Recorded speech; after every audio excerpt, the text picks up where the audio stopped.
We're gonna make some turtle pecan cookies, but don't worry, no turtles were harmed in the making of this tutorial.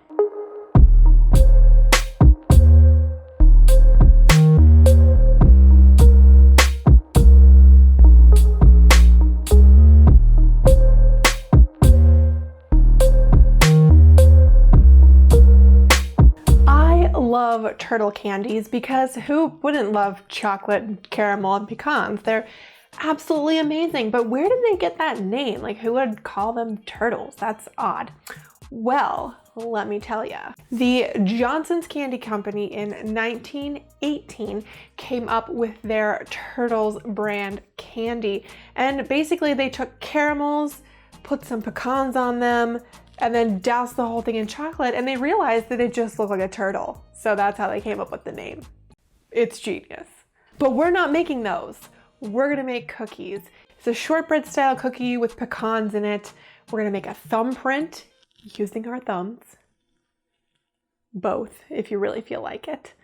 And then we're gonna fill it with homemade caramel, drizzle some chocolate on top, and it's gonna be pretty bomb. So let's do it. Hey there, friends. Let's get started on these super duper fantabulous turtle cookies. Side note, for these cookies, I made my caramel ahead of time. I like to do it the night before so that it has plenty of time to cool and set. So I do have a nice video, which I'll provide a link for here in the video, as well as down in the description, so you can see how I made that caramel for these cookies. But let's jump in to the cookie itself. First things first, we are gonna get our sugar and shortening into the bowl. And I also put the salt and baking soda in at this point to get them nice and dispersed evenly.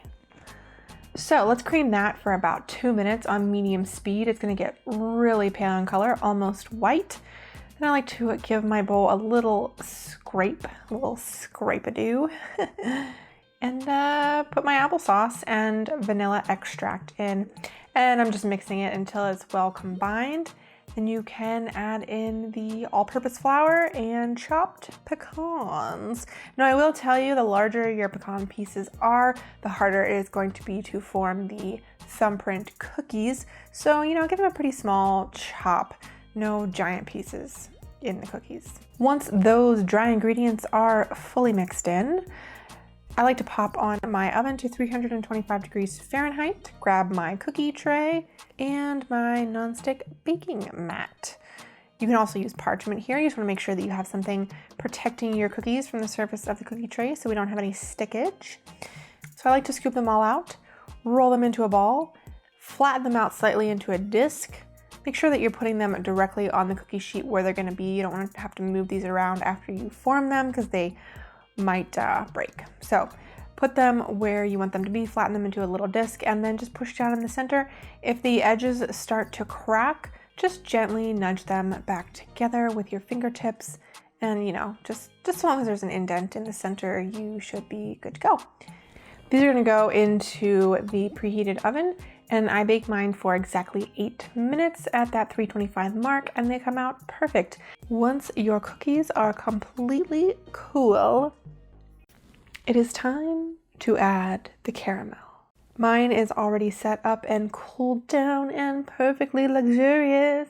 So I very carefully with a spoon just fill the center of these cookies. You don't want to go too high because the caramel can run out over the sides. I mean, not that that's a bad thing, it'll just be a little messy, but I mean, who doesn't like extra caramel, right? Yeah, so fill all your cookies in the center, and whatever you have left over of the caramel, you can, you know, you're free to do whatever you like with it. If you want to eat it or save it, it stays for about 7 days in the refrigerator in an airtight container. But otherwise, I thought it would be nice to do a little chocolate drizzle on the tops of these cookies to make them look a little, you know, extra pretty. Yeah, okay. So I just melted some vegan chocolate chips down, and I did it over a double boiler setup in a bowl over a simmering pan of water. And I'm just gonna do a quick drizzle. I like to move my hand back and forth very quickly, this is going to give you a thinner, more refined, more professional looking finish on it. I have to tell you that this is one of my favorite new things to make because it's filled with caramel. So I just love homemade caramel. But if you liked this episode, then please do hit that subscribe button and the notification bell. If you aren't already subscribed, give this video a thumbs up. It lets the YouTube algorithm know I exist. And if you try these out, do let me know in the comments what you think. You can also find me on social media. And, check out some of my other videos. I'm going to link over here how else to use the caramel and some fun stuff. Got lots of cool cookie videos, so check it out. But till next time, you guys, take care. Bye-bye.